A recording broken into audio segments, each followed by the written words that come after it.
ये कहानी है एक उस राजा की जिसके पास सब कुछ था, बस नहीं था तो संतुष्टि और खुशी। वो राजा अपने राज्य के हर एक सुख के बच। ये कहानी है उस राजा की जिसके पास सब कुछ था, नहीं थी तो बस खुशी। वो परेशान था ये सोचकर कि मेरे पास सब कुछ होते हुए भी मैं खुश क्यों नहीं हूं। इसी बात को, इसी सवाल को दिमाग पे लेकर वो लगातार मंथन कर रहा था। एक रोज वो अपने एक सबसे खास सलाहकार के साथ घूमने निकला।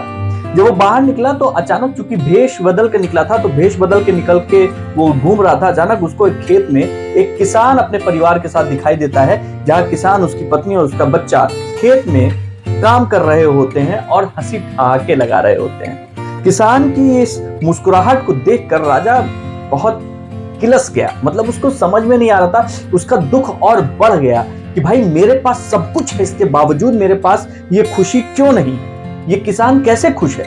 उसने यही बात अपने सलाहकार से पूछी। सलाहकार ने साफ साफ स्पष्ट शब्दों में कहा कि महाराज, ये 99 के फेरे में नहीं पड़े हैं अब तक।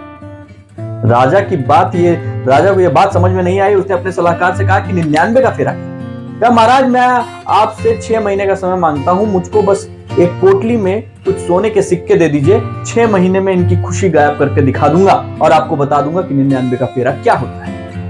राजा को बात समझ में आई, लेकिन राजा को बहुत दिलचस्पी थी कि आखिर इनकी खुशी क्यों है और ये 99 का फेरा क्या है और इनकी खुशी कैसे खत्म हो सकती है। राजा लगातार नजर बनाए हुए था अपने राज्य में, अपनी जगह से भी, कि भाई क्या होने जा रहा है। इस बीच उस रात को इसके सलाहकार ने एक पोटली ली। उस पोटली में सोने की मुद्राएं रखी और उसके घर के अंदर रख दिया। टूटा फूटा सा घर। सुबह उठा किसान और झाड़ू वाड़ू लगा के जैसे ही अंदर जाने लगा, देखा एक पोटली के अंदर सोने की मुद्राएं लेके अंदर आया। अंदर लाने के बाद तीनों के चेहरे पर एक खुशी, भगवान को धन्यवाद। और उसके बाद किसान ने उसको गिनना शुरू किया। 1 बार गिना, 2 बार गिना, 3 बार गिना। उसकी पत्नी ने पूछा, क्यों बार बार गिन रहे हो? उसने कहा, जरूर कुछ गड़बड़ है। क्या गड़बड़? यार ये 99 मुद्राएं हैं। अरे कोई 99 मुद्राएं क्यों रखेगा, कम से कम 100 तो होनी चाहिए। तो उसकी पत्नी ने कहा, उसके बच्चे ने कहा, 100 नहीं है तो क्या हुआ पिताजी, 99 तो है। उसने कहा, नहीं बेटा, कम से कम 100 होनी ही चाहिए, 100 का एक आंकड़ा होता है। उसका बच्चा, उसकी पत्नी दोनों चुप हो गए और उस किसान ने कहा, देखो जी, मुझे ये 100 स्वर्ण मुद्राएं करनी है, क्योंकि ये 99 है, एक ही कमाना है। मैं आज से दुगनी मेहनत करूंगा, दुगना काम करूंगा, लेकिन मुझे ये 100 स्वर्ण मुद्राएं चाहिए। इसलिए तुम लोग हमारी मदद करो और इसको 100 में बदलना है। बात आई गई हो गई, लेकिन 1 दिन, 2 दिन, 3 दिन, तीसरे दिन आते आते उसकी पत्नी बेचैन होने लगी कि घर में 99 मुद्राएं पड़ी हुई हैं, मैं क्या कर रही हूँ, मेरे घर में मेरे पहनने के लिए कपड़े नहीं है, मेरी कुछ अरमान है, मेरी कुछ ख्वाहिशें हैं, वो ख्वाहिशें क्यों नहीं पूरी कर रही हूँ। उसने उसमें से 2 स्वर्ण मुद्राएं निकाल ली और जाके अपनी मर्जी से अपने मन की सारी चीजें खरीद कर लेकर आती है। जब किसान शाम को घर आता है, देखता है कितना सारा सामान। उसने कहा, कहां से? उसने कहा, मैंने 2 स्वर्ण मुद्राएं निकाली। किसान माथा पकड़ के बैठ गया। उसने कहा, क्यों निकाली? और इस पे झगड़ा होना शुरू हुआ और खूब झगड़ा हुआ। उसके बाद अंत में किसान ने कहा, अब मुझे 3 स्वर्ण मुद्राएं चाहिए, इसको 100 को पूरा करने के लिए मुझे और मेहनत करनी पड़ेगी। और किसान और मेहनत करने के लिए दिमाग अपना लगाने लगा। इसी बीच उसके बेटे ने उसमें से 2 स्वर्ण मुद्राएं निकाल ली और अपने मन की सारी चीजें लेकर आया और बहुत खुश था वो। लेकिन किसान शाम को जब घर आया तो उसने देखा उसके बेटा बहुत खुश है। उसने पूछा, कहां से आया? उसने कहा, 2 और निकाल ली।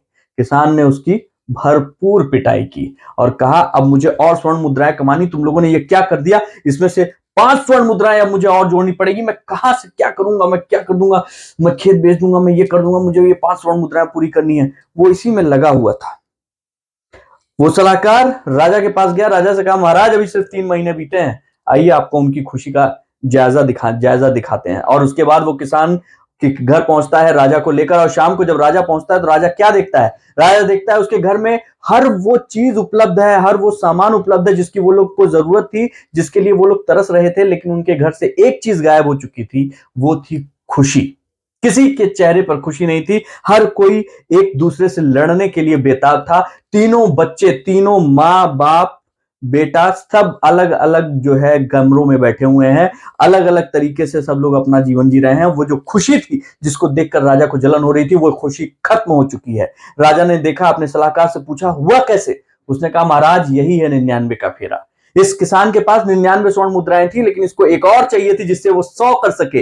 वो कभी इस बात के लिए वो कभी अपने आप को नहीं सराहा कि 99 स्वर्ण मुद्राएं आई हैं, इसका उपयोग करना है, इससे अपनी खुशी को बढ़ाना है, बल्कि वो 99 के फेरे में पड़ के उसको 100 पूरा करने में लग गया। और वहीं इसकी पत्नी और इसके बच्चों ने उसमें से कुछ पैसे लेकर अपनी खुशी में इजाफा करना चाहा, लेकिन चूंकि वो 99 के फेरे में पड़ चुका था, इसलिए उसको उसकी खुशी नहीं दिखी। उसको यह दिखा कि इसमें से 2 और कम हो गए, इसमें से 2 और कम हो गए।